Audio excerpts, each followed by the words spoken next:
Former President Trump's campaign called out Casey DeSantis, the wife of Florida Governor Ron DeSantis, over her push for out-of-state supporters to participate in next month's Iowa caucuses. During an appearance alongside her husband on Fox News Friday, Casey DeSantis claimed that people don't have to be residents of Iowa to participate in the upcoming caucus. She also encouraged mothers and grandmothers from other states to be part of the caucus. We're asking all of these moms and grandmoms to come from wherever it might be, North Carolina, South Carolina, and to descend upon the state of Iowa to be a part of the caucus, because you do not have to be a resident of Iowa to be able to participate in the caucus, DeSantis told Fox News host Martha McCallum. The Trump campaign slammed her call, accusing the DeSantises of engaging in play-pretend politics. Safe and secure elections are the bedrock of our democracy, and either the DeSantises are purposely spreading false information, or they are too uninformed about the Iowa caucus to properly educate caucus goers on how to participate in the process. Trump's campaign said in a statement on Saturday, "These people have no idea what they're doing and are simply engaging in play-pretend politics." The former president's campaign also urged Iowa Governor Kim Reynolds, who recently endorsed DeSantis' presidential campaign last month, to clarify the caucus's rules and to reaffirm that the DeSantises were wrong with what they claimed. The DeSantises specifically said they were calling on their campaign coalition groups of out-of-state non-Iowa residents to illegally descend on the caucus and try to cast a vote. Trump's campaign statement reads, adding that it strongly condemns their dirty and illegal tactics. The Trump campaign talking about dirty and illegal tactics is really ironic. And implores all Trump supporters to be aware of the DeSantis' openly stated plot to rig the caucus through fraud. Trump's MAGA Political Action Committee also had its own response to DeSantis' claim. Casey DeSantis' embrace of voter fraud to salvage her husband's failing campaign is not just wrong, it risks compromising the integrity of the Iowa caucus, Make America Great Again Inc. spokesperson Caroline Levitt said in a statement.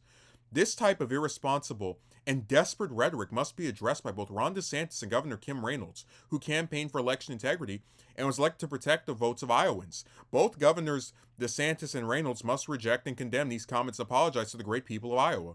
Casey DeSantis' remarks also prompted the Iowa Republican Party to write on X, a social media platform formerly known as Twitter, post that people must be a legal resident of Iowa to participate in the state caucus.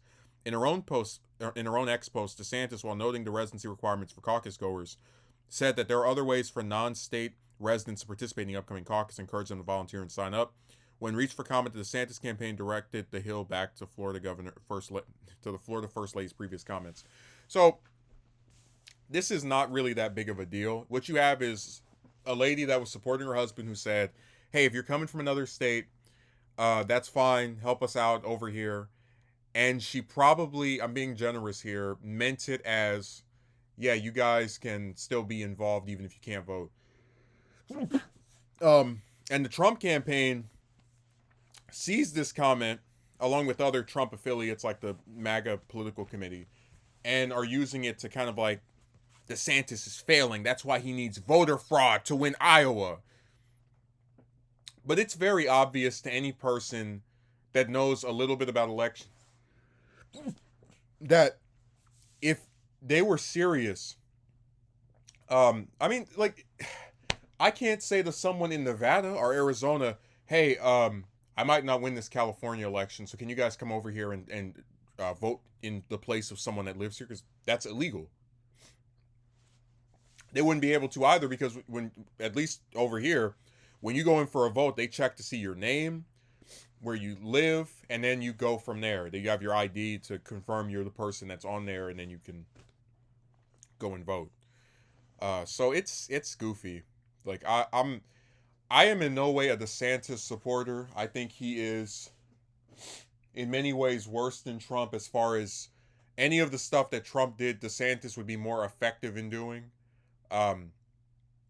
because he's actually governed Florida in a way that has, enticed the voters to think that he's doing them a favor, which is why he won re-election so overwhelmingly. But even as someone that doesn't like him, I'm not going to go along with the castigation of his wife, which is clearly just, through being associated with him. I don't know. I'm always kind of softer on political spouses in most cases. I think they're often put in these positions where they've got this husband or wife in some cases who says or is doing something I don't agree with, and maybe they themselves don't agree with, but for the sake of supporting their spouse, they have to kind of like go along with whatever nonsense they're doing. And this is part of that nonsense. DeSantis is probably going to lose Iowa, but I think he'll stay in until after getting trounced in New Hampshire and Nevada and South Carolina, because he's one of those people that just won't let go.